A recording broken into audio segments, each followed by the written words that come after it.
الرحمن الرحيم الحمد لله رب العالمين الرحمن الرحيم مالك يوم الدين والصلاة والسلام على من أرسله الله رحمة للعالمين نبينا ورسولنا وحبيبنا محمد بن عبد الله الأمين وعلى آله وأصحابه ومن تبعهم بإحسان إلى يوم الدين أما بعد الحمد لله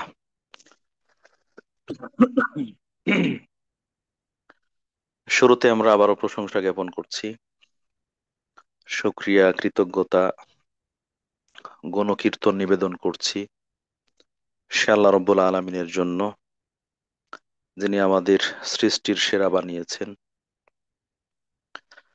শ্রেষ্ঠ খাবার দাবারের ব্যবস্থা করেছেন, সুস্থ স্বাভাবিকভাবে জীবনযাপন করার জন্য প্রয়োজনীয় উপকরণ, অনুকূল পরিবেশ দান করেছেন। যে আল্লাহ সুবহানাহু ওয়া তাআলা আমাদেরকে মুসলিম বানিয়েছেন, কোরআন ও সহিহ হাদিসের একনিষ্ঠ অনুসারী বানিয়েছেন, সে আল্লাহ রব্বুল আলমিনের অগণিত অসংখ্য প্রশংসা ও শুকরিয়া, আলহামদুলিল্লাহ। অতঃপর সালাত ও সালাম, শান্তির অমিয় ধারা বর্ষিত হোক আমাদের প্রিয় নবী, সর্বশেষ নবী রাসূল, সর্বকালের সর্বযুগের সর্বশ্রেষ্ঠ মহামানব মুহাম্মদুর রাসূলুল্লাহ সাল্লাল্লাহু আলাইহি ওয়াসাল্লামের ওপর, যার মাধ্যমে আল্লাহ রাব্বুল আলামিন নবুয়ত ও রিসালাতকে পূর্ণতা দান করেছেন, যাকে খাতামুল আম্বিয়া ওয়াল মুরসালিন বানিয়েছেন, সর্বশেষ নবী রাসূল বানিয়েছেন, যার মাধ্যমে শ্রেষ্ঠ দিন, সর্বোত্তম দিন ধর্ম ইসলাম নিয়ে আমাদের মাঝে আবির্ভাব ঘটিয়েছেন সে মহান মানব মুহাম্মদুর রাসূলুল্লাহ সাল্লাল্লাহু আলাইহি সাল্লামের ওপর বর্ষিত হোক অগণিত দরুদ ও সালাম। তার পরিবার পরিজন, তার সঙ্গী সাথী এবং কিয়ামত পর্যন্ত একনিষ্ঠ প্রতিটি অনুসারীর ওপর বর্ষিত হোক শান্তির অমিয় ধারা, আল্লাহুম্মা আমিন। কাছে দূরে, দেশে প্রবাসে, যে যেখান থেকে এসো আল্লাহর পথে কোরআনের আলোয় এই গ্রুপের আয়োজনে এবং পরিচালনায় দারসুল ফিকহির 65তম পর্বে জুমের মাধ্যমে সংযুক্ত সম্পৃক্ত হয়েছেন। শুরুতে সকলকে জানাচ্ছি আন্তরিক অভিনন্দন, শুভেচ্ছা, মোবারকবাদ। সাথে সাথে আল্লাহ রব্বুল আলমিনের কাছে দোয়া করছি, আল্লাহ রব্বুল আলমিন আমাদের সকলকে সুস্থতার চাদরে আবৃত করুন, আমাদের সুস্থতাকে স্থায়ী করুন। যারা অসুস্থ রয়েছেন আল্লাহ রব্বুল আলমিন তাদেরকেও পরিপূর্ণ সুস্থতা দান করুন। আমরা যেন ঈমানের সাথে সৎ আমলের মধ্যে থেকেই আমাদের প্রত্যেকটা সময়, আমাদের প্রত্যেকটা কর্ম, প্রত্যেকটা মুহূর্ত আমরা অতিবাহিত করতে পারি আল্লাহ রব্বুল আলমিনের সন্তুষ্টি লাভের উদ্দেশ্যে। আল্লাহ সে তৌফিক দান করুন এবং এভাবেই আমরা যেন পরিপূর্ণ মুমিন ও মুসলিম হয়ে দুনিয়া থেকে বিদায় নিতে পারি। আল্লাহ রব্বুল আলমিন আমাদেরকে সে তৌফিক দান করুন, আমিন, আল্লাহুম্মা আমিন।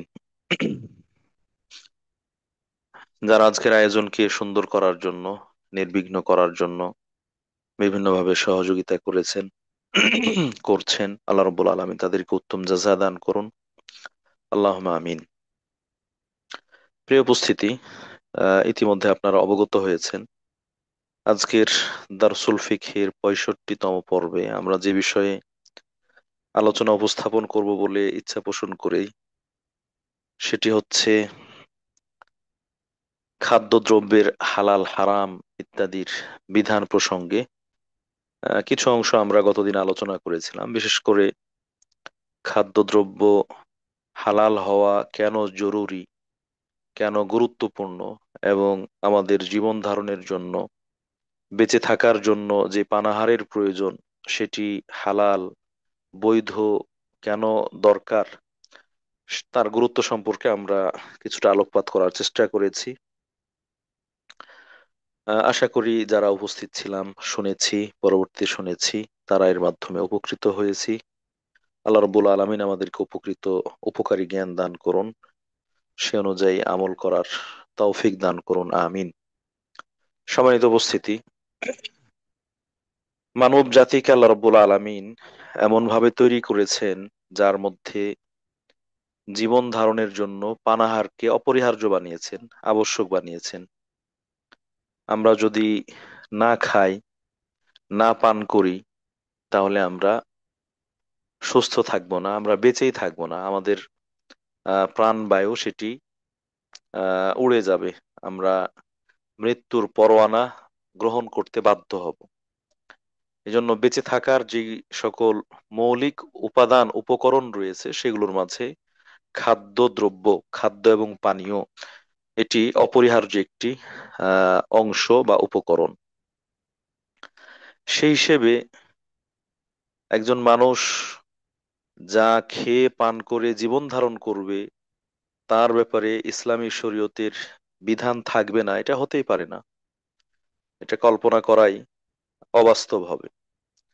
ইসলামী শরিয়া, ইসলামী শরীয়ত একজন মানব জীবনের, একজন মানুষের জীবনের প্রত্যেকটা দিক নিয়ে আলোচনা করেছে। সেই হিসেবে খাদ্যদ্রব্য, হালাল হারাম, এগুলো সম্পর্কে আলোচনা থাকবে, এটাই হচ্ছে স্বাভাবিক অবস্থা। এই জন্য আল্লাহ রব্বুল আলামিন মানব জাতিকে, বিশেষ করে মুসলিমদেরকে সম্বোধন করে বলেছেন, ইয়া আইয়ুহাল্লাযীনা আমানু কুলু মিনাত তাইয়্যিবাতি ওয়া আমালু সালিহা।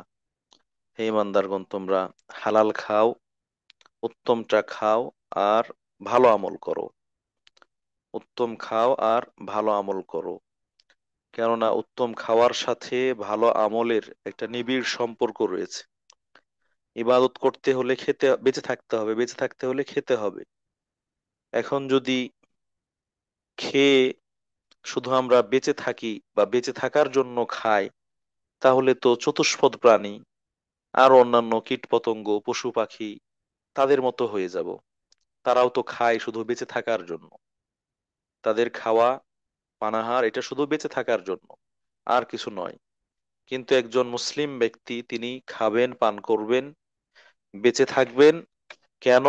যেন পরকালের পুঁজি সংগ্রহ করতে পারেন, পরকালের পাথেয় সংগ্রহ করতে পারেন। মরার পরের জীবনে তার কর্ম অনুযায়ী যে প্রতিফল নির্ধারিত হবে সেটা যেন উত্তম প্রতিফল হয়, ভালো পুরস্কার হয়, ভালো ফলাফল হয়। সেজন্য, এই জন্য আল্লাহ রব্বুল আলামিন ভালো খাওয়ার নির্দেশ দিলেন এবং সৎ আমল করার নির্দেশ দিলেন।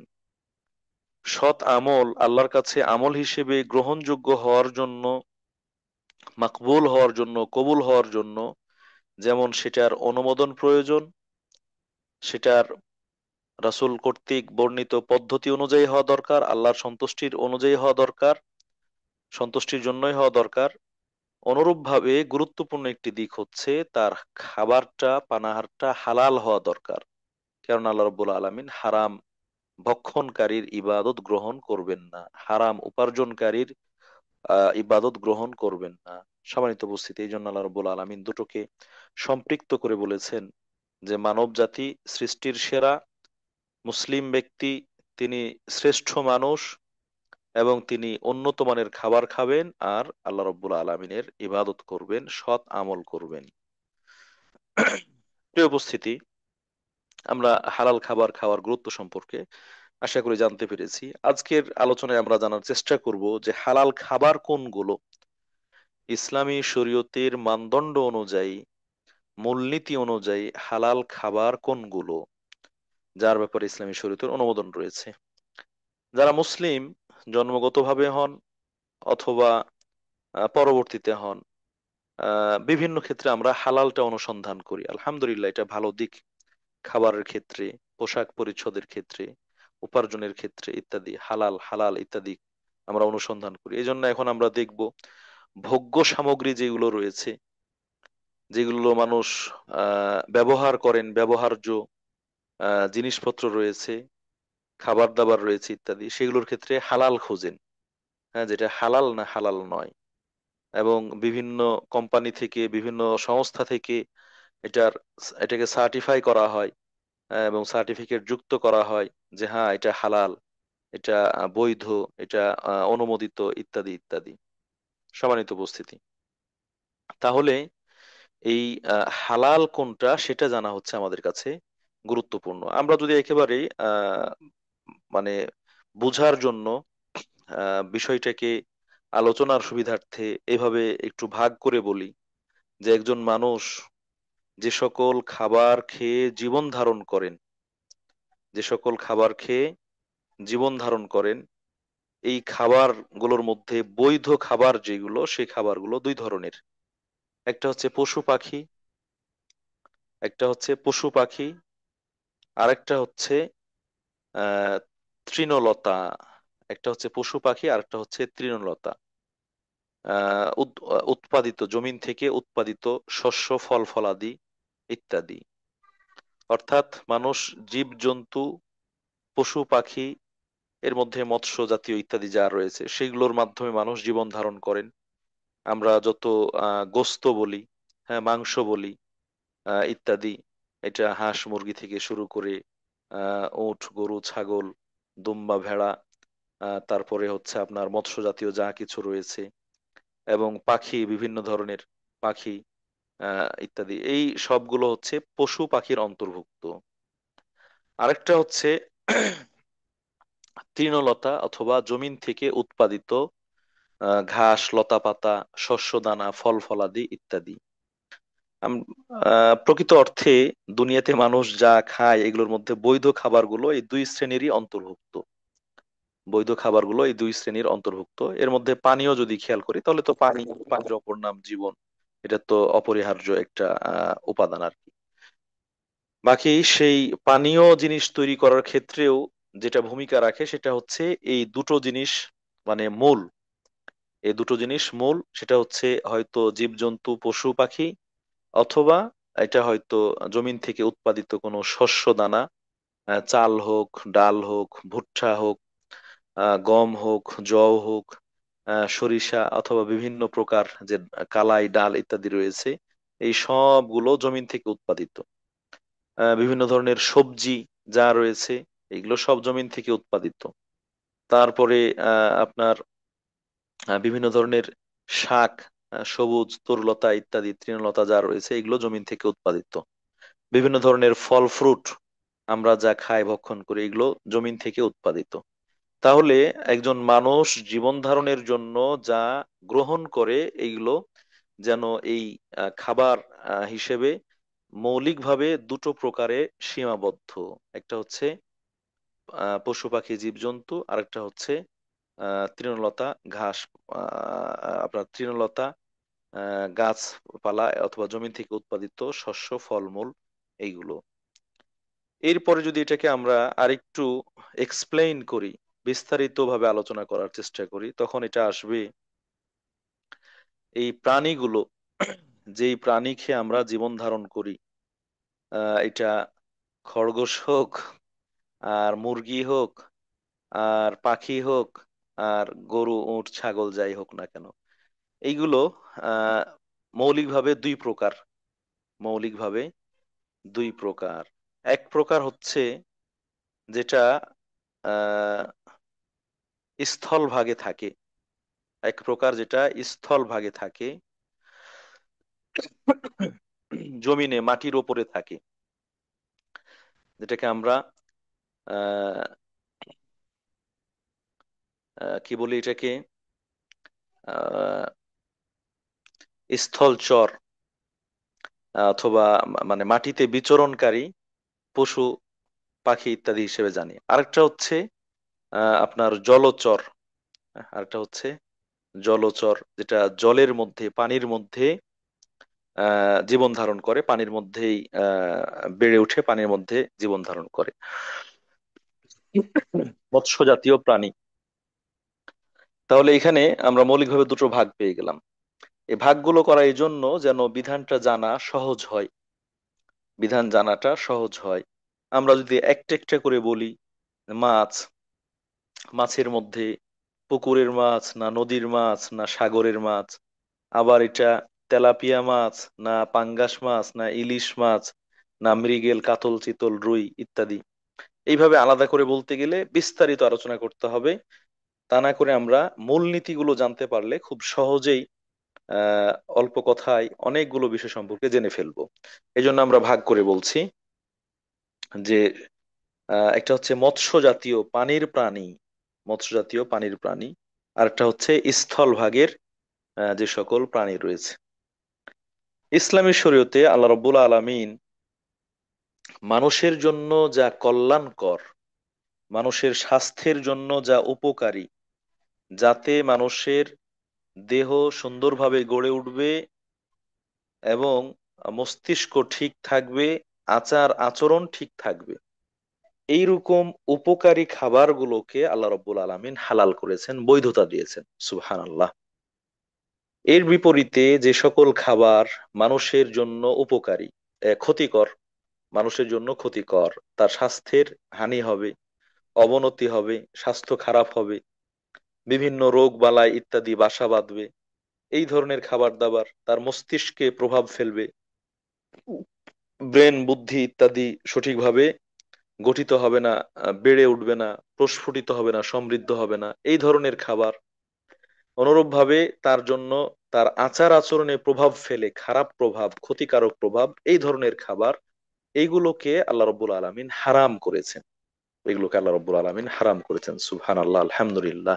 আল্লাহ তাআলার প্রশংসা করা দরকার, আল্লাহ তাআলার শুকরিয়া জ্ঞাপন করা দরকার। আজকে একজন মানুষ, সে মুসলিম হোক আর অমুসলিম হোক, আল্লাহর ইবাদত করুক আর না করুক, সুস্থতার জন্য কত না চেষ্টা করছে, সুস্থ থাকার জন্য, সুস্থভাবে বেঁচে থাকার জন্য কত চেষ্টা করছে। অসুস্থ হলে ঔষধ পথ্য চিকিৎসা ইত্যাদি বিভিন্নভাবে দৌড়ঝাঁপ করছে। আমরা যদি আল্লাহ তাআলার এই বিধান না পেতাম, হালাল উপকারী খাবারের বিধান না জানতে পারতাম, তাহলে আমরাও হয়তো সেই হারামগুলোর মধ্যে নিমজ্জিত হতাম, যার কারণে আমরা আহ বিভিন্নভাবে ক্ষতিগ্রস্ত হতাম, বিভিন্নভাবে আক্রান্ত হতাম, রোগ বালাই আমাদের শরীরে বাসা বাঁধতো, মানসিক বিকার তৈরি হতো ইত্যাদি ইত্যাদি। আল্লাহ রবুল আলামিন আমাদেরকে ইসলামী শরীয়ত দেওয়ার মাধ্যমে হালালটা, উপকারিতা, ভালোটা আমাদের জন্য নির্ধারণ করেছেন, আর যেটা ক্ষতিকারক সেটা থেকে আমাদেরকে নিষেধ করেছেন, দূরে রেখেছেন। সম্মানিত উপস্থিতি, এই জন্য এই খাবার দাবারের ক্ষেত্রে মূলনীতি হিসেবে কয়েকটি আয়াত এবং হাদিস এসেছে। এই আয়াত এবং হাদিসের আলোকে দুনিয়ার যত দিন যাবে, যত প্রযুক্তি আসবে, উন্নতি হবে ইত্যাদি ইত্যাদি, যত ধরনের খাবার দাবার রয়েছে, সকল সময়ে যেন এই খাবারগুলো প্রয়োগ করতে পারে, তারা ইসলামী শরিয়ার আলোকে হালালটাকে হালাল হিসেবে জেনে বুঝে খেতে পারে, হারামটা থেকে বেঁচে থাকতে পারে। এই জন্য এই মূলনীতিগুলো এসেছে। এই দেখুন, আম বাংলাদেশের একটা সহজলভ্য প্রসিদ্ধ খাবার। এই আমটাকে কতভাবে খাওয়া যায়, আমটাকে কতভাবে খাওয়া যায়। কাঁচা আম মানুষ ভর্তা বানিয়ে খায়, আম যখন পাকে তখন সেটা পাকা আম খায়, এটাকে জুস বানিয়ে খায়। এই আমের ফ্লেভার দিয়ে বিভিন্ন পিঠা পুলি ইত্যাদি সেইগুলো খায়, আইসক্রিম থেকে নিয়ে। আবার এই আমকে আচার বানিয়ে, এখন যদি ইসলামী শরীয়তে বিধান আসতো যে আম কাঁচা অবস্থায় বিধান, পাকা অবস্থায় বিধান, আচার করলে বিধান, জুস করলে বিধান, তাহলে বিধানের শেষ থাকতো না, অনেক হয়ে যেত। তো এই জন্য আল্লাহ রবুল আলমিন সেইভাবে বিস্তারিত না বলে এখানে মূলনীতি কিছু বলেছেন, যেন এর আলোকে মানুষ হালালটাকে ডিফাইন করতে পারে, হালালটাকে বের করতে পারে। এরকম একটি মূলনীতি হচ্ছে সূরা আনআমের 145 নং আয়াত, যেখানে আল্লাহ রাব্বুল আলামিন বলছেন, কুল লা আজিদু ফীমা উহিয়া ইলাইয়া মুহাররামান আলা তাইমি ইয়াতআমুহু। একজন খাদক, যিনি খাদ্য গ্রহণ করেন, একজন খাদ্য গ্রহণকারী ব্যক্তি, আহারকারী ব্যক্তি, তার জন্য আমার কাছে হারাম হিসেবে যা উপস্থাপন করা হয়েছে, এর বাইরে আর অন্যগুলোকে আমি হারাম হিসেবে পাই না। অর্থাৎ ওহী হিসেবে আমার কাছে যা নাজিল করা হয়েছে, হারাম এটা হারাম এটা হারাম, এইগুলো এই গুটি কয়েক জিনিস, মুষ্টিমেয় জিনিস, এর বাইরে যা রয়েছে সেগুলো হচ্ছে হালাল। এর বাইরে যা রয়েছে সেগুলো হচ্ছে হালাল, কেননা হারামের সংখ্যা সেটা কম, কিন্তু হালালের সংখ্যা অনেক। এজন্য আল্লাহ রাব্বুল আলামিন হারামগুলোকে আহ কি করেছেন, কাউন্ট করেছেন, এগুলোর সংখ্যা নিয়ে এসেছেন এবং সীমাবদ্ধ করে আলোচনা করেছেন। এর বাইরে যা রয়েছে সেগুলো হালাল। ইল্লা আন ইয়াকুনা মাইতাতান আও দামান মাসফুহা আও লাহমা খিনজির ফাইন্নাহু রিজসুন আও ফিসকান উহিল্লা লিগাইরিল্লাহি বিহি ফামান ইজতুররা গায়রা বাগিন ওয়ালা আদিন ফাইন্না রাব্বাকা গফুর রহিম। সূরা আনআমের 145 নং আয়াতে আল্লাহ রাব্বুল আলামিন এই নীতিমালা ঘোষণা করার কথা বলেছেন। যেগুলো হারাম সেগুলোর কথা এখানে আলোচনা করেছেন, যে মৃত প্রাণী, মৃত প্রাণী, স্থলভাগের যত মৃত রয়েছে, এটা আল্লাহ তাআলা আমভাবে বলেছেন, এখানে জেনারেলি বলে দিয়েছেন মৃত প্রাণী, এটা স্থল হোক জল হোক সবগুলোকে অন্তর্ভুক্ত করছে। কিন্তু হাদিস দ্বারা, সহিহ হাদিস দ্বারা প্রমাণিত, ওয়াত-তাহুরু মাউহু আল-হিল্লু মাইতাতুহু, সাগরের পানিও হালাল, পবিত্র, তাহের, এবং তার প্রাণী যদি মারা যায়, সাগরের কোনো প্রাণী মারা যায়, সেটাও হালাল, সেটা হারাম নয়। তাহলে স্থলভাগের মৃত প্রাণী এটা হারাম, স্থলভাগের মৃত প্রাণী এটা হারাম, তাহলে মৃত হারাম। আও দামান মাসফুহা, অথবা আহ গড়িয়ে পড়া বা প্রচুর পরিমাণে রক্ত, হুম, বেশি ব্যাপক পরিমাণ, বেশি পরিমাণ রক্ত, এই রক্ত এটা হচ্ছে হারাম। আমরা একটু বিস্তারিত আলোচনার সামনে আসবো ইনশাআল্লাহ, আয়াতটা প্রাসঙ্গিক হিসেবে বলছি। আউলাহমা খিনজির, শুকুর, শুয়োর, হ্যাঁ শুয়োর বা শুকুর এর গোস্ত হারাম, ফাইন্নাহু রিজসুন, কেননা এটা হচ্ছে নোংরা, এটা হচ্ছে নাপাক। আও ফিসকান উহিল্লা লিগাইরিল্লাহ বিহি, অথবা আল্লাহ ছাড়া অন্যের নামে জবাই করে যে পাপ করা হয়েছে, আল্লাহর নাম বাদ দিয়ে অন্যের নামে জবাই করে পাপের জন্য যেই প্রাণী জবাই করা হয়েছে আল্লাহর নাম ছাড়া অন্যের নামে, বিভিন্ন পূজা, দেব দেবী, মূর্তি, পাথর, গাছ, পিলার ইত্যাদি এগুলোর নামে, সেটা হচ্ছে হারাম। এখানে কয়েকটি হারামের কথা আল্লাহ রব্বুল আলমিন উল্লেখ করেছেন। তাহলে এখানে যেন মূলনীতিটা কি? মূলনীতি হলো আল্লাহ রব্বুল আলমিন যেগুলো হারাম হিসেবে ঘোষণা করেছেন সেগুলো হারাম, আর হারাম নয় যেটাকে হারাম বলেননি সেগুলো সবই হচ্ছে হালাল, বা যার ব্যাপারে কোনো কিছু বলেননি সেটা হচ্ছে হালাল। তাহলে যার যার নাম উল্লেখ করা হয়েছে, উল্লেখ করে বলেছেন এগুলো হারাম, সেগুলো হারাম, আর যেগুলো নাম উল্লেখ করা হয়নি সেগুলো সবই হচ্ছে হালাল। এটা একটা মূলনীতি পেলাম। দ্বিতীয়ত আরেকটি মূলনীতি, সূরা আরাফের 157 নং আয়াতে আল্লাহ রাব্বুল আলামিন বলেছেন, ওয়ায়ুহিল্লু লাহুমুত তাইয়্যিবাত ওয়া ইউহাররিমু আলাইহিমুল খাবাইথ। আল্লাহ রাব্বুল আলামিন মুসলিমদের জন্য উত্তম যেটা, ভালো যেটা, উপকারী যেটা, সেটাকে হালাল করেছেন। আর যেটা খাবিস, যেটা নোংরা, যেটা পচা, যেটা নষ্ট, যেটা ক্ষতিকারক, এটাকে আল্লাহ রাব্বুল আলামিন হারাম করেছেন। সুবহানাল্লাহ। তাহলে ভালোটা, যে কোনো জিনিস যার মধ্যে কি আছে উপকার, যেটা হালাল হবে অবশ্যই তার মধ্যে উপকার থাকবে। যদি উপকার নাই তাহলে এটা হালাল নয়, কারণ ক্ষতিকারকটা হালাল হতে পারে না, যেহেতু এর মাধ্যমে মানুষ তার জীবন ধারণ করবে, বেঁচে থাকবে। অতএব যার মধ্যে উপকার আছে সেটা হালাল, যার মধ্যে ক্ষতি আছে সেটা হালাল নয়, সেটা হারাম। যেটা পবিত্র উত্তম সেটা হালাল, যেটা নোংরা, ঘৃণিত, পচা, এটা হারাম। অনুরূপভাবে সূরা আরাফের 32 নং আয়াতে আল্লাহ রাব্বুল আলামিন বলেছেন, কুল মান হাররামা জিনাতাল্লাহ আল্লাতী আখরাজা লিইবাদিহি ওয়াত-তাইয়্যিবাতি মিনার রিজক। হে নবী আপনি বলুন, কে হারাম ঘোষণা করলো আল্লাহ তাআলার সৌন্দর্যকে, এবং যেগুলো তার বান্দাদের জন্য আল্লাহ রাব্বুল আলামিন জমিন থেকে উৎপাদন করেন, যা আল্লাহ রাব্বুল আলামিন সৃষ্টি করেছেন, এগুলোকে কে হারাম করলো? অত্তয়িবাতি মিনার রিজক, এবং রিজক খাবার দাবারের মধ্যে যেটা উত্তম, উপকারী, সেটাকে কে হারাম করলো? তো এখানেও তয়িবাত বলা হয়েছে রিজক থেকে, যেটা মানুষের মন চায়, খেতে চায়, যেটা রুচিকর খাবার, যেটা রুচিকর, যেটা খাওয়ার ব্যাপারে মানুষের আগ্রহ রয়েছে, ভালো জিনিস এবং তার প্রতি আগ্রহ রয়েছে, এইরকম খাবারই হচ্ছে আপনার তয়িবাত। সম্মানিত উপস্থিতি, তাহলে এখানে আল্লাহ রাব্বুল আলামিন এই কয়েকটি আয়াতের মধ্যে কয়েকটি মূলনীতির কথা বললেন। একটা হচ্ছে যেটা ভালো হবে, উপকারী হবে, যেটা রুচিকর, স্বাস্থ্যকর, এবং তার চরিত্রের মধ্যে, আচার আচরণে ভালো প্রভাব ফেলবে, এরকম খাবার এটা হচ্ছে হালাল। কিন্তু যেটা এইগুলোর বিপরীত, ক্ষতিকারক, যার মধ্যে খারাপ আচরণ তৈরি হয়, খারাপের দিকে প্রভাবিত হয়, এগুলো হচ্ছে হারাম। অনেকেই আপনার আহ হিংস্র প্রাণী, হিংস্র প্রাণীর কথা বলে, যে এই হিংস্র প্রাণী যেগুলো আছে এগুলো হারাম হবে কেন, এগুলো হারাম না। কিন্তু দেখা গিয়েছে যে হিংস্র প্রাণীর গোশত যারা খায় তাদের আচার আচরণের মধ্যে সেই হিংস্রতা পরিলক্ষিত হয়। হ্যাঁ, এখন যেমন বলে যে বাংলাদেশের মানুষ অথবা বেশিরভাগ মানুষ এই ব্রয়লার মুরগি খেয়ে, পোল্ট্রি মুরগি খেয়ে, সেগুলোর আচার আচরণ যেন তার মধ্যে পড়ছে, শারীরিকভাবে খুব দুর্বল, খুব দৌড়াতে পারে না, তারপরে এটা ওটা মানে কষ্টকর কাজ করতে পারে না। এটা কি খাওয়ার প্রভাব? হ্যাঁ, যেন ওই যেটা খাচ্ছে সেটার প্রভাব তার শরীরের মধ্যে পড়ছে। তো এরকম হিংস্র প্রাণী যেটা, সেইগুলোর গোস্ত খাওয়ার কারণে ওই ব্যক্তির আচরণের মধ্যে হিংস্র আচরণ প্রকাশ পায়।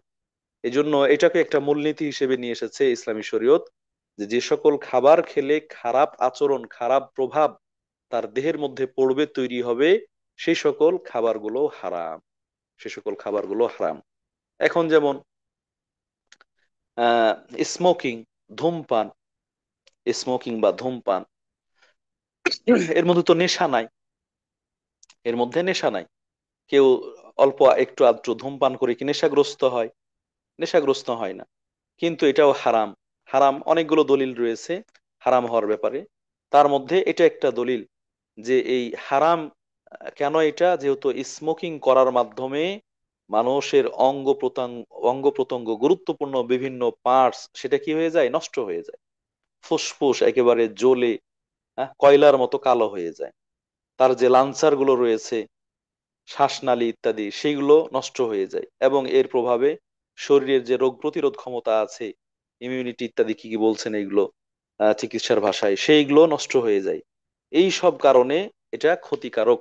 আল্লাহ তাআলা বলছেন যে ওয়ালা তুলকু বিআইদিকুম ইলা তাহলুকা, তোমরা নিজেদেরকে ক্ষতির দিকে ধ্বংস করো না। এটা যেহেতু ক্ষতিকারক এবং এর যেহেতু খারাপ প্রভাব তার দেহের মধ্যে, তার আচরণের মধ্যে কি হয়, প্রতিফলিত হয়, প্রকাশ পায়, এই জন্য এটা হারাম। আর যদি তার মধ্যে নেশা থাকে তাহলে তো সেটা হারাম হবেই। সম্মানিত উপস্থিতি, আহ এই জন্যই আল্লাহ রাব্বুল আলামিন সূরা আনআমের ১১৯ নং আয়াতে বলেছেন ওয়াকাদ ফাসসালা লাকুম মা হাররামা আলাইকুম। হ্যাঁ, আল্লাহ রাব্বুল আলামিন স্পষ্ট করে বর্ণনাই করে দিয়েছেন তোমাদের জন্য কোনগুলোকে হারাম করেছেন, কোনগুলো হারাম এটা আল্লাহ তাআলা বর্ণনা করেছেন, হালালের কথা বলেননি।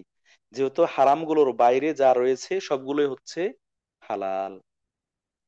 প্রিয় উপস্থিতি, তাহলে মোটামুটি আমরা এই আলোচনা থেকে কয়েকটি মূলনীতি পেলাম। একটা হচ্ছে যেই খাবারটা উত্তম, ভালো, উন্নত মানের, রুচিকর, যার মধ্যে শারীরিক উপকার আছে, শারীরিক উপকার আছে, এইরকম, এবং তার দ্বারা ভালো আচরণ প্রকাশ পায়, ভালো প্রভাব প্রতিফলিত হয়, এরকম খাবারগুলো হালাল। এর বিপরীতে যেটা রুচিকর নয়, যেটা নোংরা, যেটা পচা, যেটা ক্ষতিকারক, স্বাস্থ্যের জন্য ক্ষতিকারক, এবং যেটি মানুষের আচার আচরণে খারাপ প্রভাব ফেলে, এই ধরনের জিনিসগুলো হচ্ছে হারাম। এখন আসুন আমরা একটু আগে যে ভাগ করলাম পশু পাখি, জীবজন্তু এবং আপনার উৎপাদিত তৃণলতা, ঘাস পাতা, শাকসবজি, তারপরে হচ্ছে ফল ফলাদি, শস্যদানা ইত্যাদি, এই দুই ধরনের খাবার দিয়ে আমরা মানুষ জীবন ধারণ করে থাকি। এটা আপনি একটু যদি মাথা খাটিয়ে চিন্তা করেন তাহলে দেখবেন দুনিয়াতে যত ধরনের খাবার মানুষরা খায় এগুলো এই মৌলিকভাবে দুই প্রকারের অন্তর্ভুক্ত। দুই প্রকারের অন্তর্ভুক্ত, আপনি ফাস্ট ফুড বলেন, জাঙ্ক ফুড বলেন, আর ভারী খাবার বলেন, হালকা খাবার বলেন, অনুষ্ঠানের খাবার বলেন, আর দৈনন্দিন জীবনের খাবার বলেন, এইগুলো আহ, এই এই ধরনের, মানে এই জিনিসগুলোর মূল উপাদান দিয়েই কিন্তু তৈরি, মূল উপাদান দিয়েই তৈরি। তাহলে আমরা পেলাম এই জীবজন্তু এটা আবার দুই প্রকার, একটা হচ্ছে স্থল ভাগের আর একটা হচ্ছে জলভাগের, পানির। ইসলামী শরীয়তে জলভাগের জীবজন্তুর ব্যাপারে আহ যেহেতু বলা হয় যে স্থলভাগের তুলনায় জলভাগ কয়েক গুণ বড়, প্রায় 3 গুণ বলা হয়েছে। আমরা ছোটতে বই পড়েছি ভূগোলের মধ্যে, যে স্থলভাগ যতটুকু ডাঙ্গা বা মাটি সমৃদ্ধ এলাকা যতটুকু, তার থেকে 3 ভাগ বেশি বড় হচ্ছে জলভাগ, পানি। এজন্য প্রশান্ত মহাসাগর, ভূমধ্য মহাসাগর, আটলান্টিক মহাসাগর, তারপরে এইভাবে আরো যেদিকে ভারত মহাসাগর, আরব মহাসাগর, বিভিন্ন সাগরগুলো বলেছেন, শুধু পানি আর পানি, জলরাশি। তো এই বিশাল জলাধার হওয়ার কারণে, বড় একটা অংশ পানি হওয়ার কারণে, পানির মধ্যে স্থলভাগের চেয়ে বেশি পরিমাণ পশু পাখি, জীবজন্তু থাকবে, এটাই হচ্ছে স্বাভাবিক। এটা হচ্ছে স্বাভাবিক। আল্লাহ রবুল আলামিন মানুষের জন্য দয়াশীল, এই জন্য এই সাগর থেকে, পানি থেকে যে সকল জীবজন্তু উপকারী এবং কল্যাণকর, সেগুলোকে হালাল করেছেন। সুবহানাল্লাহ, সেগুলোকে হালাল করেছেন। শুধু হালাল করেছেন এতটুক বললে কম বলা হবে, এতটুক বললে কম বলা হবে। কেননা যে প্রাণীটা পানিতে বসবাস করে, সেটা যদি পানি থেকে উঠানো হয়, ওঠার পর পরে, এটা শিকার করার পর পরে হয়তো মারা যাবে। হ্যাঁ, এই শিকার করার পর পর এটা মারা যাবে। তো মারা গেলে তো এটা জবাই করা গেল না, জবাই না করতে পারলে তো মৃত হয়ে গেল, মৃত হলে তো হারাম। আল্লাহ আকবার। এই জন্য আল্লাহ রাসূল সাল্লাল্লাহু আলাইহি সাল্লাম আহ এই ইসলামী শরীয়তের বিধানটাকে আল্লাহর পক্ষ থেকে আমাদের জন্য আরো সহজ করে দিয়েছেন। যখন তাকে জিজ্ঞাসা করা হলো যে সাগরের পানির হুকুম কি, সাগরের পানি, এটা তো লবণাক্ত, এই লবণাক্ত পানি কি পবিত্র না পবিত্র নয়? এটা খেলে বাঁচা যায় না, বেঁচে থাকা যায় না, যদিও তার অন্য উপকারিতা রয়েছে। এখান থেকে আমরা লবণ পাই, লবণের মধ্যে অনেক উপকারী উপাদান রয়েছে, ইত্যাদি ইত্যাদি। তো সেই সাগরের পানি সম্পর্কে জিজ্ঞাসা করা হলো, আল্লাহ রসুল বলেন যে হুয়া তহুরু মাউহু আল হিল্লু মাইতাতুহু। সাগরের পানি তো পবিত্র বটেই, বরং সাগরে যদি কোনো প্রাণী মারাও যায়, সেই প্রাণীও বৈধ। সুবহানাল্লাহ। এখানে দেখেন যে সাগরের জীবিত প্রাণীর হুকুম আল্লাহ রাসূল সরাসরি বললেন না, বললেন যে সাগরের মৃত প্রাণী সেটাও হালাল। তো যদি মরাটা হালাল হয়, জিন্দাটা তো হালাল হবেই। মৃতটা যদি হালাল হয়, তাহলে জীবিতটা হালাল হবেই। এই জন্য সাগরের প্রাণী, জীবিত, যেটা টাটকা মাছ লাফাচ্ছে পানির মধ্যে, সাঁতার কাটছে ইত্যাদি, সেটা তো হালাল, সেটাকে জবাই করতে হয় না। এটা যদি মারা যায়, সেই মৃত মাছটাও খাওয়া যায়। আল্লাহু আকবার। যদি এই মৃত মাছ খাওয়া জায়েজ না হতো, তাহলে আমরা মাছে ভাতে বাঙালি ইলিশ মাছের এই স্বাদ থেকে বঞ্চিত হতাম। ইলিশ মাছ পানি থেকে উঠানোর পর পরই মারা যায়। তো এরকম অনেক মৎস্য প্রাণী রয়েছে যেগুলো খুব বেশি সময় বেঁচে থাকে না। তাহলে এগুলো আমরা আর খেতে পারতাম না, কিন্তু আল্লাহ রাব্বুল আলামিন এটা আমাদের জন্য হালাল করেছেন। তাহলে আমরা এক কথা এখানে বড় একটা উদাহরণ পেয়ে গেলাম, যে মৎস্য জাতীয় প্রাণী, যেটা হাইওয়ানুল বাহার, হাইওয়ানুল বাহার সাগরের বা পানির প্রাণী, হাইওয়ানুল মা যেটা পানির প্রাণী, এটা জায়েজ, এটা হালাল, এটা হালাল। এখন এই কথা বললে অনেকে বলবেন যে পানির মধ্যে তো সাপ থাকে, পানির মধ্যে ব্যাঙ থাকে, পানির মধ্যে আরো অন্যান্য কীট পতঙ্গ অনেক কিছু আছে, সেগুলো কি হালাল? এখানে হাঙ্গর আছে, তারপরে আপনার বিভিন্ন ফিশ আছে যেগুলো বিষাক্ত, সেগুলো কি হালাল? সম্মানিত উপস্থিতি, তখন ওই যে আগের মূলনীতিগুলো বললাম আমরা, সেই মূলনীতিগুলো আসবে। প্রথমত আসবে যেটা সাগরের প্রাণী, তার ডেফিনেশন কি। সাগরের পানি, তার ডেফিনেশন কি? তার ডেফিনেশন হচ্ছে যেই প্রাণী পানির মধ্যে জন্মগ্রহণ করে, পানিতেই বসবাস করে, পানি ছাড়া জীবন ধারণ করতে পারে না, এরকম প্রাণীকে পানির প্রাণী বলা হয়। এরকম প্রাণীকে পানির প্রাণী বলা হয়। তার মানে যেটা হয়তো স্থলভাগে জন্মগ্রহণ করলো, পানিতে থাকে, আবার স্থলে থাকে, যেমন কচ্ছপ। কচ্ছপ এটা মানে উভচর প্রাণী, পানিতেও থাকে, ডাঙায়ও থাকে। ব্যাঙ আছে, অনেক ধরনের ব্যাঙ যেটা পানিতে থাকে, পানি ছাড়া স্থলভাগেও দীর্ঘ সময় বেঁচে থাকতে পারে। অনেক সাপ আছে যেটা পানিতে থাকে আবার স্থলভাগে থাকে। তাহলে এইগুলো বাদ পড়ে যাবে, এইগুলো তখন আর ভালোভাবে পানির প্রাণী হিসেবে হালাল হবে না। যেই সকল প্রাণী পানিতেই জন্মগ্রহণ করে, পানিতেই বেড়ে উঠে, পানিতেই থাকে, পানি ছাড়া বাঁচতে পারে না, এইগুলো হচ্ছে পানির প্রাণী। এরপরে অন্য মূলনীতি আমরা আসি, যে ওই প্রাণীটা উপকারী না ক্ষতিকারক। যদি ক্ষতিকারক হয় তাহলে এটা খাওয়া যাবে না, ক্ষতিকারক হলে এটা হারাম। আর যদি উপকারী হয়, স্বাস্থ্যকর হয়, রুচিকর হয়, তাহলে নিঃসন্দেহে এটা জায়েজ এবং হালাল। তাহলে জায়েজ এবং হালাল, তাহলে এখান থেকে সাপ যেগুলো পানির মধ্যেই বসবাস করে, স্থলভাগে বসবাস করতে পারে না, কিন্তু এটা ক্ষতিকারক, হ্যাঁ বিষাক্ত, সেটা খাওয়া যাবে না, সেটা হারাম।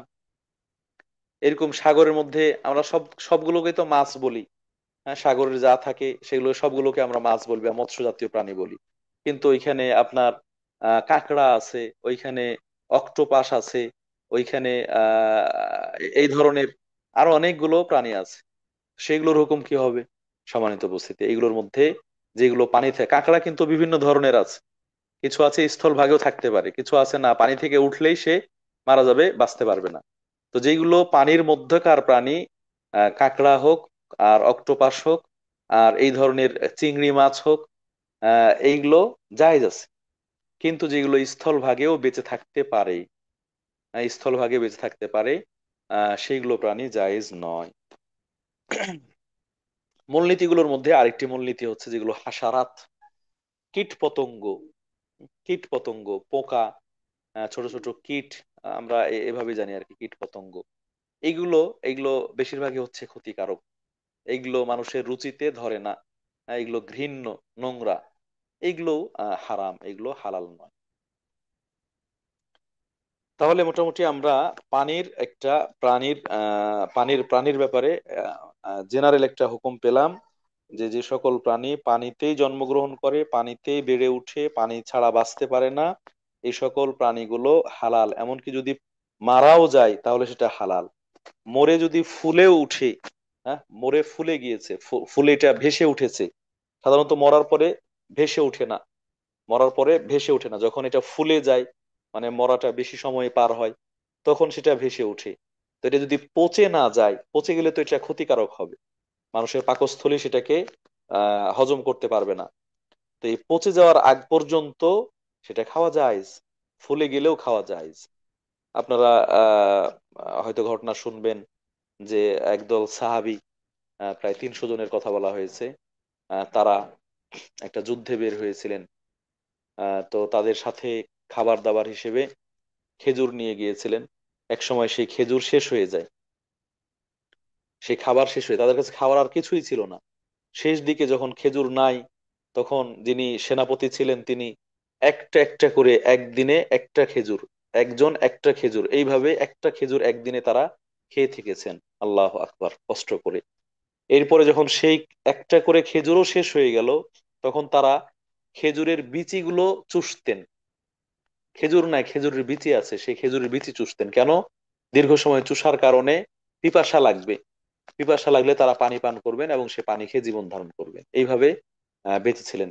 এমনকি যখন সেরকমও সম্ভব হলো না, তখন তারা গাছের পাতা চিবিয়ে খেয়েছেন, গাছের পাতা খেয়ে জীবন ধারণ করেছেন। এবং বকরি যেভাবে, ছাগল যেভাবে মল ত্যাগ করে, তারাও সেভাবে মল ত্যাগ করেছেন। আল্লাহ আকবার, এটাকে বলা হয় গাজওয়াতু আহ যাতিল খাবত, অথবা জেইশুল খাবত, গাছের পাতা খেয়ে জীবন ধারণ করা সৈন্যবাহিনী। তো তারা খুব কষ্ট করলেন, দীর্ঘ সময় ধরে যুদ্ধের মাঠে ছিলেন, আহ তো কষ্ট করেছেন, যার কারণে আল্লাহ রাব্বুল আলামিন তাদেরকে কষ্টের পরে সুখ দিয়েছেন, স্বাচ্ছন্দ্য দিয়েছেন। ইন্নামা আল উসরি ইউসরা, আল্লাহু আকবার, ইন্নামা আল উসরি ইউসরা, কষ্টের পরে সুখ রয়েছে। আল্লাহ রাব্বুল আলামিন তাদের জন্য সাগরের তীরে একটা বিশাল মৎস্য মাছ, হ্যাঁ হৌত বলা হয়েছে, এটা তিমি বা তিমি জাতীয় এই ধরনের বড় মাছ, সেগুলোকে বোঝায়, সেটা তারা পেলেন সাগরের তীরে, অর্থাৎ সে সাগরে মরে গিয়ে তীরে পাড়ে এসে ভিড়ে আছে এরকম পেলেন।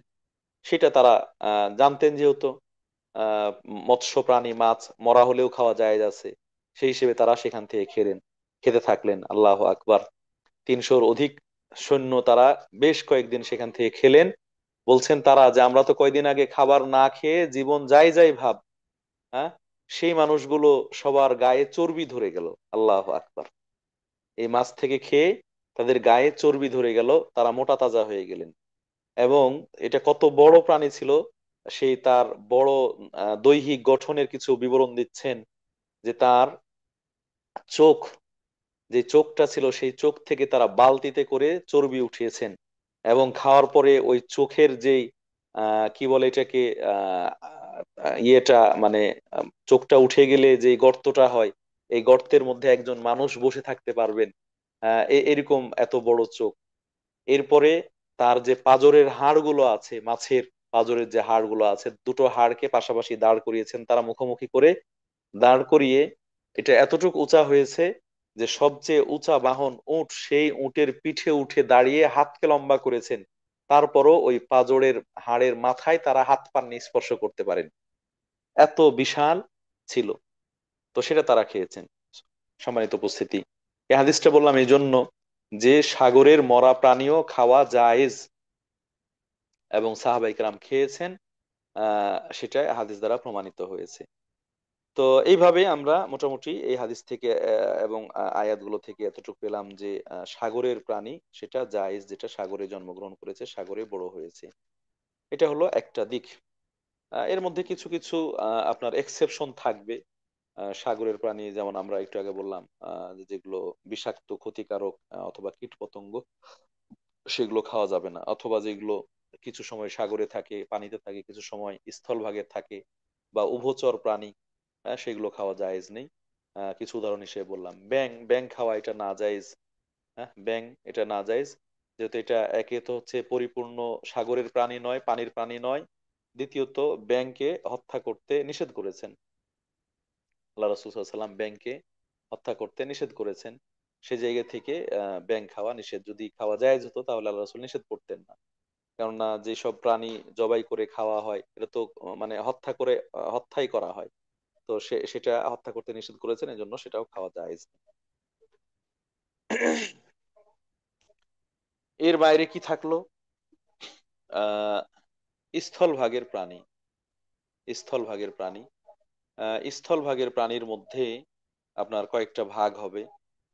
স্থলভাগের প্রাণী যেগুলো জমিনে মাটিতে বিচরণ করে, এই সকল প্রাণী এর মধ্যে এক প্রকার প্রাণী হচ্ছে চতুষ্পদ প্রাণী। চতুষ্পদ প্রাণী যেটাকে আনায়াম বলা হয়। এই চতুষ্পদ প্রাণী দ্বারা উদ্দেশ্য হচ্ছে গরু এবং গরু জাতীয় যা কিছু রয়েছে, গরু এবং গরু জাতীয় যা কিছু রয়েছে। এই গরুর মধ্যে আপনার ষাঁড়, বলদ, বকনা, গাভী, এঁড়ে, বাছুর ইত্যাদি, মহিষ, গরুর মধ্যে মহিষও চলে আসে, বাইসন বলতেছে যেগুলো বন্য গরু ইত্যাদি, নীলগাই, এই সবগুলো গরুর অন্তর্ভুক্ত, অতএব এইগুলো জায়েজ। অনুরূপ ভাবে আপনার উট, উটের মধ্যে এখানে বাচ্চা উট, তারপরে বড় উট, পুরুষ নারী, আরো যত প্রকার রয়েছে, অনেকগুলো ভাগ রয়েছে, আমরা এগুলো জানি না, অনেকেই দেখিনি, অথবা সেগুলো পার্থক্য বুঝতে পারবো না, এই জন্য আমরা আমভাবে উট বলছি। তারপর হচ্ছে ছাগল, ছাগল, ছাগলের মধ্যে আছে আপনার খাসি, ছাগলের মধ্যে আছে আহ দুম্বা, তারপরে ভেড়া, তারপরে হচ্ছে পাঠা ইত্যাদি। পাঠা মানে পুরুষ ছাগল যেটাকে খাসি করা হয়নি, এটা খাওয়া জায়েজ। অনেকে মনে করেন যে না এটা জায়েজ না, এটা তো হিন্দুরা বলি দেয়, হিন্দুরা তাদের পূজায় জবাই করে, এই জন্য এটা জায়েজ নেই। না, যেটা জবাই করলো পূজার জন্য সেটা হারাম, ওটা অন্য কারণে, কিন্তু পাঠা এটা প্রাণী হিসেবে এটা হালাল এবং জায়েজ, এটা খাওয়া হালাল। তো এইগুলো হচ্ছে বাহিমাতুল আনআম, চতুষ্পদ প্রাণী। এই ব্যাপারে সূরা নাহালে আল্লাহ রাব্বুল আলামিন সূরা নাহালের ৫ নং আয়াতে ঘোষণা করেছেন, এবং সূরা মাইদার মধ্যে প্রথম আয়াতে ঘোষণা করেছেন, ওয়াল আনআমু খালাকাহা লাকুম ফিহা দিফউন ওয়া মানাফিউ ওয়া মিনহা তাকুলুন। ওয়াল আনআম খালাকাহা, আল্লাহ রাব্বুল আলামিন এই যে চতুষ্পদ প্রাণী বলতে আমরা যেগুলো বললাম, উট, গরু, ছাগল ইত্যাদি, এগুলো সৃষ্টি করেছেন তোমাদের জন্য। এর মধ্যে রয়েছে তোমাদের পোশাক পরিচ্ছদ এবং অন্যান্য উপকার। এর পশম থেকে কম্বল, সোয়েটার আর অন্যান্য চাদর ইত্যাদি, শাল তৈরি হয়। আর এর মধ্যে অনেক অন্যান্য উপকার রয়েছে, মানুষ চাষবাস করে, বাহন হিসেবে এখানে ওইখানে নিয়ে যায় ইত্যাদি ইত্যাদি। অমিনহা তাকুলুন, আর এগুলো থেকে তোমরা খাও, এগুলো থেকে তোমরা খাও, অর্থাৎ এগুলো থেকে খাওয়া তোমাদের জন্য বৈধ। এটা হচ্ছে দলিল। অনুরূপভাবে আল্লাহ রাব্বুল আলামিন সূরা মাইদার মধ্যে বলছেন, ইয়া আইয়ুহাল্লাযীনা আমানু আউফু বিল উকুদ উহিল্লাত লাকুম বাহিমাতুল আনআমি।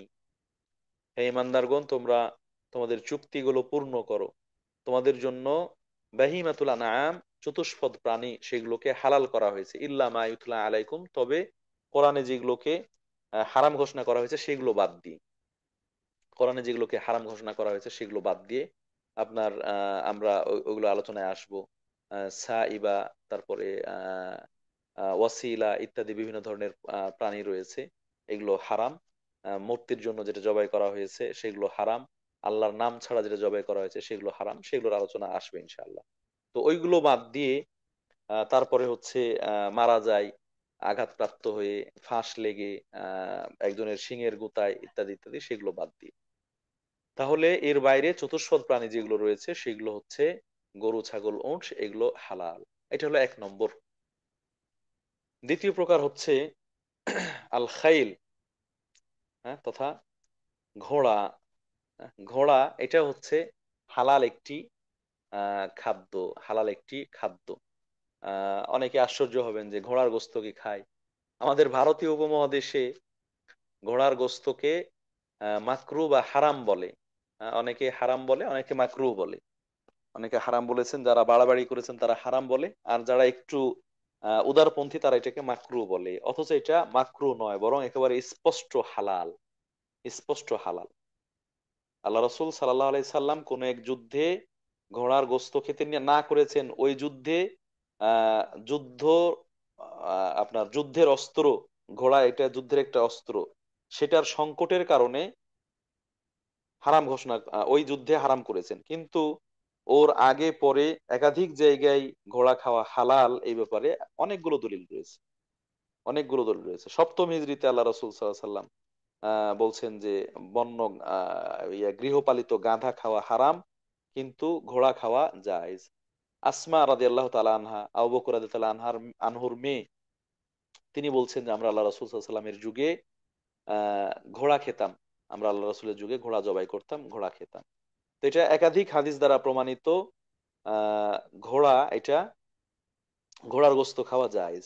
এই জন্য আমাদের দেশে ঘোড়া সস্তা প্রাণী। ঘোড়ার এটা সস্তা প্রাণী, যেহেতু এটা কি হয় না, মানুষ খায় না, বাহন হিসেবে কেউ ব্যবহার করে বা হাল চাষের জন্য ব্যবহার করে। এরপরে যখন বয়স হয়ে যায়, তাকে তো খাবার দিতে হয়, কে খাবার দিবে, কে তার এত দেখভাল করবে, যত্ন করবে? যত্ন করে না, এটা এমনি এভাবে ওইভাবে মারা যায়, এই জন্য তার দাম নাই। কিছুদিন আগে থেকে বিভিন্ন জায়গায় এই এখন বিভিন্ন মিডিয়ার মাধ্যমে মানুষ জানতে পারছে যে ঘোড়া খাওয়া হালাল জায়েজ, অথবা অনেকেই যারা অসাধু ব্যবসায়ী আছে তারা ঘোড়ার গোশত, গরুর গোশত হিসেবে চালিয়ে দিচ্ছে বিভিন্ন জায়গায়, সেইগুলো করে জবাই করছে। এবং এখন একটু জানাজানি হচ্ছে যে হ্যাঁ, ঘোড়ার গোশত খাওয়া হালাল। আমি প্রথম মদিনা ইসলাম বিশ্ববিদ্যালয়ে যখন ছিলাম, কোন বছর এটা, ওইখানে যে মেলা বসে ভার্সিটির ভিতরে বিভিন্ন দেশের সংস্কৃতি ঐতিহ্য বিষয়ক, সেই জায়গায় সম্ভবত এটা উজবেকিস্তান অথবা আপনার কাজাকিস্তান, কাজাকিস্তান বা উজবেকিস্তান, সেই দেশের ছাত্ররা তাদের জাতীয় খাবার যেগুলো, সেই খাবারগুলো সেখানে উপস্থাপন করেছে, এর মধ্যে ঘোড়ার গোশত ছিল। তো ওইখান থেকে ঘোড়ার গোশত খেয়েছি প্রথম। আমার কাছে মনে হয়েছে যে গরুর গোশতের মতো অথবা তার থেকে বেটার। এটা ছিল সেই সময় খাওয়া। এরপরে আলহামদুলিল্লাহ দেশে এসে আমার যেখানে অবস্থান করছে সেইখানে নিয়মিত ঘোড়া জবাই হয় এবং অনেকেই সেই গোশত কিনে নিয়ে খায়। মাত্র 150-200 টাকা কেজি, 250 টাকা কেজি ঘোড়ার গোশত। তা আলহামদুলিল্লাহ, এটা যেন অনেকটাই গরুর গোশতের মতোই। প্রত্যেকটার আলাদা স্বাদ আছে, ছাগলের একরকম, গরুর একরকম, উটের একরকম। তো একটু ভিন্নতা আছে, কিন্তু দেখতে এবং খেতে কাছাকাছি গরুর গোশতের মতোই। এবং এটি হালাল, নিঃসন্দেহে একাধিক হাদিস দ্বারা প্রমাণিত, ঘোড়ার গোশত খাওয়া হালাল। আমি যখন দেশে 1 মাসের ছাত্র ছিলাম, তখন এক শিক্ষক গল্প করেছিলেন যে একজন সালাফি আলেম, তিনি আহ ঘোড়া জবাই করেছিলেন। কেন? যে ঘোড়া খাওয়া হালাল এটা মনে করে তিনি মানুষকে দেখিয়ে দেওয়ার জন্য, বাস্তবিক দেখিয়ে দেওয়ার জন্য ঘোড়ার গোশত, আহ ঘোড়া জবাই করেছিলেন। মানুষজন তাকে ভৎসনা করে নাম দিয়ে দিয়েছিল যে ঘোড়া হুজুর। হুজুরের নাম দিয়ে দিয়েছে ঘোড়া হুজুর বা ঘোড়া মৌলবি, এরকম আর কি। মানে আমাদের ভারতীয় উপমহাদেশে ঘোড়াকে মানুষ এইভাবেই জানে এবং বিদ্রূপ করে তার নাম দিয়ে ফেলেছে যে সে হচ্ছে ঘোড়া হুজুর। সম্মানিত উপস্থিতি, তাহলে এই স্থল ভাগের প্রাণী যেগুলো হালাল, এর মধ্যে এক প্রকার পেলাম আমরা চতুষ্পদ প্রাণী, বাহিমাতুল আনআম, গরু ছাগল উট এবং তার সকল শাখা প্রশাখা যা রয়েছে সেগুলো। দ্বিতীয় নম্বর হচ্ছে আহ ঘোড়া। তৃতীয় নম্বর হচ্ছে আযযাব্বু। তৃতীয় নম্বর হচ্ছে আযযাব, আরবি শব্দ যাদ এবং বা, এই যাব্বুন এটার আহ, এখন কিছুদিন আগে, 1-2 মাস বা 3 মাস আগে খুব সোশ্যাল মিডিয়ায় ভাইরাল হয়েছিল, আমরা শুনেছি সান্ডার। অনেকে সান্ডার বলেন, অনেকে আরো বিভিন্ন নাম বলেন, বাংলাদেশে কেউ গুই সাপ বলেন, গরিয়াল বলেন, ইত্যাদি ইত্যাদি বিভিন্ন নাম রয়েছে। এটা আসলে স্থানকাল পাত্রভেদে, আবহাওয়া অনুযায়ী এবং ভৌগোলিক অবস্থান অনুযায়ী বিভিন্ন ধরনের হয়ে থাকে। যেমন আমরা বাংলাদেশের গরু একরকম, আর ব্রাজিলের গরু একরকম, নেপালের গরু একরকম, ছাগলের ক্ষেত্রেও ভিন্নতা রয়েছে। তো এইরকম এইটার ক্ষেত্রেও ভিন্নতা রয়েছে। তবে যেটা বিষাক্ত, আমাদের দেশে গুই সাপ বলে, যেটা কামড়িয়ে ধরে অথবা যার থুথু ফেললে মানুষ মারা যাবে ইত্যাদি ইত্যাদি এরকম প্রচলন রয়েছে। তো এটা তো বিষাক্ত প্রাণী, কিন্তু যেটা বিষাক্ত নয়, সান্ডার বা বব যেটা, এটা বিষাক্ত নয়। এবং এটা হচ্ছে তৃণভোজী। তৃণভোজী মানে সেই গাছপাতা, ঘাস পাতা ইত্যাদি এইগুলো খেয়ে জীবন ধারণ করেন। কিন্তু গুই সাপ তো আপনার হিংস্র প্রাণী, এটা তো আক্রমণ করে আপনার মুরগির বাচ্চা, ব্যাঙ ইত্যাদি, সাপ এগুলো খায়। সেই হিসেবে এটা ওইটা এক নয়, এটা ওইটা এক নয়।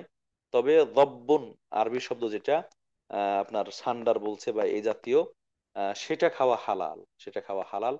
আল্লাহ রাসূল সাল্লাল্লাহু আলাইহি সাল্লাম তিনি খাননি, তবে একই দস্তরখানে অন্যরা খেয়েছে, তিনি খাননি, তার রুচিতে হয়নি জন্য তিনি খাননি, এবং বলেছেন যেটা হালাল আমার এলাকায় হয় না, বা এটা খেয়ে আমি অভ্যস্ত নয় জন্য আমি খাচ্ছি না। কিন্তু অন্যরা কি করেছেন, খেয়েছেন। খালিদ ইবনুল ওয়ালিদ সাইফুল্লাহ, খালিদ ইবনুল ওয়ালিদ রাদিয়াল্লাহু তাআলা আনহু, যিনি আব্বাস রাদিয়াল্লাহু তাআলা আনহুর খালাতো ভাই, আহ রাসূলের ঘরে, রাসূলের স্ত্রী মাইমুনা তার খালা ছিল, তো তার ঘরে তিনি খেয়েছেন একই দস্তরখান থেকে। আল্লাহ রাসূল খাওয়ার জন্য টান দিয়েছেন, কিন্তু যখন জানছেন যে এটা সে দব সান্ডার, তিনি খাননি, কিন্তু খালিদ ইবনুল ওয়ালিদ তিনি খেয়েছেন। এবং আল্লাহ রাসূল স্পষ্ট করেছেন যেটা হালাল, আমার এলাকায় হয় না এই জন্য আমার রুচি হচ্ছে না, তবে এটা হালাল। সম্মানিত উপস্থিতি, যে সকল প্রাণী, স্থলভাগে যে সকল প্রাণী খাওয়া হালাল, সেগুলোর মধ্যে আরেকটি হচ্ছে আল হেমার আল ওয়াহশি, বন্য গাধা। বন্য গাধা, গাধা বা খচ্চর, গাধা বা খচ্চর যেটা বন্য, মানুষের গৃহপালিত নয়, গৃহপালিত নয়, ঘরে লালন পালন করছে এরকম নয়, বরং এটা বন জঙ্গলে নিজে নিজেই হচ্ছে, সেগুলো উৎপাদন হচ্ছে ইত্যাদি, সেটা খাওয়া জায়েজ, সেটা খাওয়া জায়েজ, সেটা খাওয়া হালাল।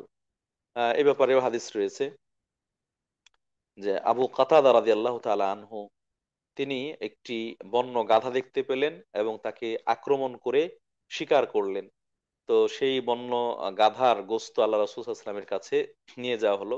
যদি এখানে লম্বা ঘটনা রয়েছে, বুখারী এবং মুসলিম অনেকগুলো হাদিস এসেছে, তারা মুহরিম অবস্থায় ছিলেন, শুধু আবু কাতাদা মুহরিম ছিলেন না। তো সেই তার শিকার করাটা মুহরিম ব্যক্তিরা খেতে পারবে কি পারবে না, সেই ফতোয়া জিজ্ঞাসা করেছে। তো সেই ফতোয়ার জবাব দিয়ে আল্লাহ রাসূল সাল্লাল্লাহু আলাইহি ওয়াসাল্লাম বলছেন যে হ্যাঁ, এটা তো হালাল, এটা খাওয়া হালাল, খেতে পারবে। যদি তোমাদের কাছে বেঁচে থাকে, অতিরিক্ত থাকে, তাহলে আমাকেও দাও, আমাকেও দাও। আল্লাহ রাসূল সাল্লাল্লাহু আলাইহি ওয়াসাল্লাম বলছেন হাল মাআকুম মিন লাহমি শাই, তোমাদের কাছে কি এর কোনো অংশ আছে, থাকলে আমাকেও দাও। সম্মানিত উপস্থিতি, তাহলে আচ্ছা, এরপরে বলছেন যে আমাদের কাছে গোস্ত খুব বেশি ছিল না, তার পায়াগুলো ছিল, নেহারি সেটা ছিল, তো সেটা দিলাম, আল্লাহ রাসূল সেখান থেকে খেয়েছেন। তাহলে হিসেব করুন, বন্য গাধার গোস্ত খাওয়া হালাল, বন্য গাধার গোস্ত খাওয়া হালাল, কিন্তু গৃহপালিত গাধা যেটা মানুষ লালন পালন করছে, ঘরের মধ্যে চাষ করছে, এরকম গাধার গোস্ত খাওয়া হালাল নয়। আমরা শুনেছি কেনিয়া, আফ্রিকার একটা দেশ কেনিয়া, এবং কেনিয়ার আশপাশে কিছু দেশ রয়েছে, সেই জায়গাগুলোতে, তানজানিয়া সম্ভবত, তানজানিয়া, মৌরিতানিয়া এবং কেনিয়া, এদিকে জিম্বাবুয়ে, মোজাম্বিক কাছাকাছি, এই জায়গাগুলোতে আপনার গাধার প্রচুর পরিমাণে চাষ হয়, প্রচুর পরিমাণে গাধার চাষ হয়। এবং সেখানে এই গাধাকে যেহেতু মুসলমান, সে এলাকায় অনেক মুসলিম আছে, মুসলিমরা খায় না, কিন্তু সেগুলো জবাই করে তার চামড়াটা একটা দামি পণ্য, দামি পণ্যদ্রব্য, অর্থকরী পণ্যদ্রব্য সেই হিসেবে সেটাকে তারা বিক্রি করে, সেটাকে বিক্রি করে। কিন্তু যদি বন্য গাধা হতো তাহলে কিন্তু এটা সবাই খেত, এটা নাজায়েজ ছিল না। হালাল প্রাণীগুলোর মধ্যে, স্থলভাগের হালাল প্রাণীগুলোর মধ্যে আরেকটা হচ্ছে খরগোশ। খরগোশ, এই খরগোশ এটা হচ্ছে হালাল, খরগোশ এটা হচ্ছে হালাল। এ ব্যাপারে একেবারে বুখারী মুসলিমের হাদিস রয়েছে, সহিহ হাদিস। আনাস রাদিয়াল্লাহু তাআলা আনহু তিনি বলছেন যে তিনি একটি খরগোশ ধরলেন, এরপরে সেটা তার বাবা আবু তলহা তিনি সেটাকে জবাই করলেন। এরপরে সেই আহ খরগোশের একটা রান নবী সাল্লাল্লাহু আলাইহি ওয়াসাল্লামের কাছে পাঠালেন, আল্লাহ রাসূল সাল্লাল্লাহু আলাইহি ওয়াসাল্লাম সেই রান গ্রহণ করলেন, হাদিয়া হিসেবে সেটা গ্রহণ করলেন। তার মানে আল্লাহ রাসূল সাল্লাল্লাহু আলাইহি ওয়াসাল্লামও এই খরগোশের গোশত খেয়েছেন। সম্মানিত উপস্থিতি, তাহলে খরগোশের গোশত এটাও হাদিস দ্বারা প্রমাণিত, এটা জায়েজ। অনুরূপভাবে যবু, আরবিতে বলছে যবু, বাংলায় এর অনুবাদ করে হায়েনা, বাংলায় এটার অনুবাদ করে হচ্ছে হায়েনা। অনেকেই আপনার ভিডিওর মাধ্যমে বা টিভি চ্যানেল, বিশেষ করে ডিসকভারি সহ আরো এই ধরনের আহ, জীব জন্তু দেখায়, এগুলোর মধ্যে আমরা দেখেছি আর কি, যে বাবু আপনার খুবই হিংস্র, এটা খুবই হিংস্র। আহ, তো এই বাবু এটা হালাল, এটাকে হালাল বলছেন। আল্লাহ আলাম এটা কোন দৃষ্টিকোণ থেকে, ওলামায়ে কেরামের মধ্যে যদিও এই ব্যাপারে কিছুটা মতনৈক্য রয়েছে, তবে এটা হালাল বলেছেন, কেউ কেউ হারামও বলেছেন। আহ, কিন্তু হালাল হওয়ার ব্যাপারেও কিছু দলিল রয়েছে, জন্য আমরা এখানে উল্লেখ করলাম যে এটা খেতে সমস্যা নেই, এটা হালাল। তবে এগুলোর বিভিন্ন ধরন রয়েছে, এগুলোর বিভিন্ন ধরন রয়েছে, কিছু আছে কুকুরের মতো, কিছু আছে আরেকটু ভিন্ন। তো যেটা হিংস্র, যেটা হিংস্র যার আপনার কি বলে দাঁত রয়েছে, যে দাঁত দিয়ে শিকার করে খায়, সেটা না, বরং আহ, এটা এমনিই কামড়িয়ে খায়। তবে আহ, সে- ওই হিংস্র, হিংস্র প্রাণীর থেকে একটু আলাদা, একটু ভিন্ন, এগুলোর মধ্যে পার্থক্য রয়েছে। আরবি হচ্ছে যবু, যদ বা আইন, এই নাম দিয়ে যে প্রাণীটা আসে সেটা হচ্ছে হালাল। স্থলভাগের পশু পাখির মধ্যে যে সকল প্রাণী হালাল, তার মধ্যে মুরগি, তার মধ্যে মুরগি, মোরগ বা মুরগি, এটাও কিন্তু হালাল, এটাও হাদিস দ্বারা প্রমাণিত। আহ আবু মুসা আশআরী রাদিয়াল্লাহু তাআলা আনহু, তা থেকে বর্ণিত, সহিহ বুখারীর হাদিস, মুসলিমের হাদিস, বুখারী এবং মুসলিমের হাদিস। তিনি বলছেন যে আমি রাসূল সাল্লাল্লাহু আলাইহি সাল্লামকে মুরগির গোশত খেতে দেখেছি, মুরগির গোশত খেতে দেখেছি। সুবহানাল্লাহ, সুবহানাল্লাহ। আল্লাহ রাসূল সাল্লাল্লাহু আলাইহি সাল্লাম তার উম্মতকে উদ্ধার করে গিয়েছেন। যদি মুরগির গোশত খাওয়া হালাল না হতো, আজকের মানুষ, হ্যাঁ বিশেষ করে মুসলিমরা কি যে সংকটের মুখে পড়তো। আল্লাহু আকবার। মুরগি থেকে প্রচুর পরিমাণে খাবার উৎপাদন হয়, কত ধরনের খাবার উৎপাদন হচ্ছে, ফ্রাইড, কারি, ইত্যাদি ইত্যাদি বিভিন্ন প্রকারের। তো এই বাংলাদেশের গরিব মানুষ, তারপরে আরো নিম্ন উন্নত দেশ যেগুলো, নিম্ন পর্যায়ের দেশ যেগুলো, সেই সব দেশের মানুষ আমিষের চাহিদা পূরণ করছে এই মুরগি থেকেই। তো এই মুরগির গোশত খাওয়া এটা হালাল, বৈধ, যেমনটা আমরা হাদিসের মধ্যে উল্লেখ করলাম। সম্মানিত উপস্থিতি, এই আহ স্থলভাগের পশু পাখি এবং প্রাণীর মধ্যে আরেকটি হচ্ছে জারাদ, জারাদ বা টিড্ডি, যেটাকে পঙ্গপাল বলে।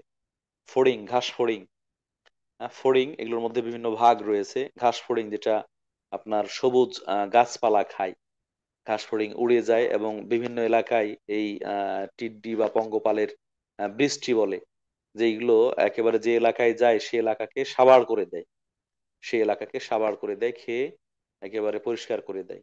তো এই জারাদ বা টিড্ডি, পঙ্গপাল, এটাকে খাওয়া যায়। শুধু খাওয়া জায়েজ নয়, এটা যদি মরেও যায় জবাই ছাড়াই এটা খাওয়া যায়, মাছের মতো। মাছ যেমন জবাই করা শর্ত নয়, হ্যাঁ, মাছ জবাই ছাড়াই যদি মরা মাছ সেটাও খাওয়া যাবে, এরকম এই জারাদ বা টিড্ডি বা পঙ্গপাল এটা জবাই ছাড়াও খাওয়া যাবে, খাওয়া হালাল। আহ এটা বিভিন্ন এলাকায় পাওয়া যায়। আফগানিস্তান এবং তার আশপাশ এলাকায় কিছুদিন আগে আমরা অস্ট্রেলিয়ার কথাও শুনেছিলাম যে এক এলাকায় এগুলোর আক্রমণ শুরু হয়েছে ইত্যাদি ইত্যাদি। তো সেই হিসেবে এই ঘাস ফড়িং, বাংলায় আমরা বলি ঘাস ফড়িং বা পঙ্গপাল বলে, পঙ্গপাল, এটা এটা খাওয়া যায়। এই হচ্ছে মোটামুটি স্থলভাগের কিছু প্রাণী যেগুলোর ব্যাপারে স্পষ্ট হাদিস বা নস এসেছে, কোরআন হাদিসে উদ্ধৃতি এসেছে যেগুলো খাওয়া হালাল, যেগুলো খাওয়া হালাল, সেগুলো সম্পর্কে আমরা কিছু আলোচনা করলাম। এর বাইরে আরো কিছু দিক রয়েছে এবং স্পষ্টভাবে হারাম, সেগুলোর কিছু আলোচনা রয়েছে, যেটা এই সময় শেষ পর্যায়ে আমরা এখানে আলোচনা করার সুযোগ পাচ্ছি না। সামনের দিন আলোচনা করার চেষ্টা করব ইনশাআল্লাহ। এখানে আমরা জলভাগের প্রাণী এবং স্থলভাগের কিছু প্রাণী সম্পর্কে আলোচনা নিয়ে আসলাম যেগুলো হালাল, এবং কিছু হারামের কথা বললাম। আল্লাহ রাব্বুল আলামিন আমাদেরকে এই ধরনের হালাল প্রাণী যেগুলো, হালাল খাবার যেগুলো, সেগুলো খাওয়ার এবং সেগুলো খেয়ে আল্লাহর শুকরগুজার করার, আল্লাহর ইবাদত বন্দেগী করার তৌফিক দান করুন। হারাম থেকে আমাদেরকে বাঁচিয়ে রাখুন, হারামকে বর্জন করার তৌফিক দান করুন। আমিন আল্লাহুম্মা আমিন। এ বলে আমরা আজকের আলোচনা এখানে শেষ করছি। আল্লাহ রাব্বুল আলামিন যারা দীর্ঘ সময় ধরে আমাদের আলোচনায় অন্তর্ভুক্ত আছেন, সংযুক্ত আছেন, তাদের সকলকে উত্তম জাযা দান করুন, দিনের সঠিক বুঝ দান করুন, আপনার আনুগত্যমূলক কাজ করার তৌফিক দান করুন, এবং আপনার সন্তুষ্টি লাভ করে জান্নাত পেয়ে ধন্য হওয়ার তৌফিক দান করুন। আমিন ইয়া রাব্বাল আলামিন। আল্লাহ রাব্বুল আলামিন যারা অসুস্থ রয়েছেন তাদেরকে আপনি সুস্থতা দান করুন, যারা অভাবী রয়েছেন তাদের অভাব দূর করে দিন, যারা বিপদগ্রস্ত রয়েছেন তাদের বিপদ দূর করে দিন। আল্লাহ রাব্বুল আলামিন যে সকল মা বোনেরা পারিবারিক দ্বন্দ্ব কলহের মধ্যে আছেন তাদের সেই দ্বন্দ্বগুলো নিরসন করে শান্তিপূর্ণ পরিবেশ দান করুন। আল্লাহ রাব্বুল আলামিন বিভিন্ন জায়গায় বিভিন্ন জন বিভিন্ন ভাবে ক্ষতির মুখোমুখি রয়েছেন, আল্লাহ রাব্বুল আলামিন তাদেরকে উদ্ধার করুন, তাদেরকে সহায়তা করুন। আল্লাহ রাব্বুল আলামিন মুসলিমরা যেন সমুন্নত হয়, তাদের মর্যাদা দিন ইসলাম এটা যেন সমুন্নত হয়, বিজয়ী হয়, আপনি সেই ব্যবস্থা দান করুন। তাদের সম্মান মর্যাদা বৃদ্ধি করে দিন।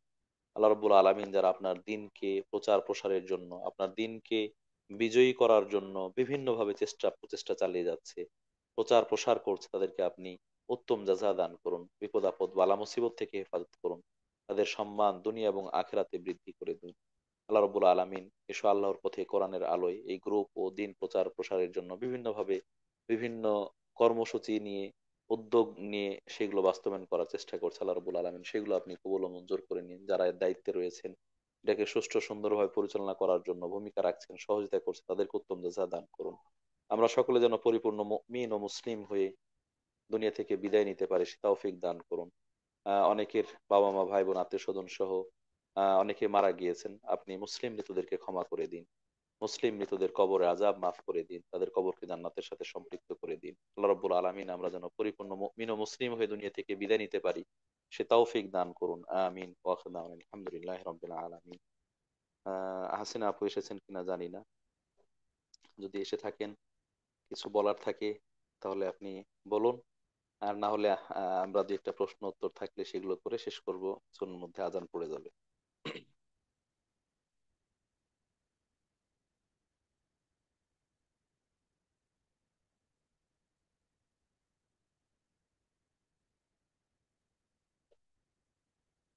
সম্ভবত আমরা সংযুক্ত পাচ্ছি না। আমাদের দিনী বোনের কারো প্রশ্ন আছে? প্রশ্ন থাকলে হাত উঠে প্রশ্ন করুন, আমরা এক থেকে দুইটা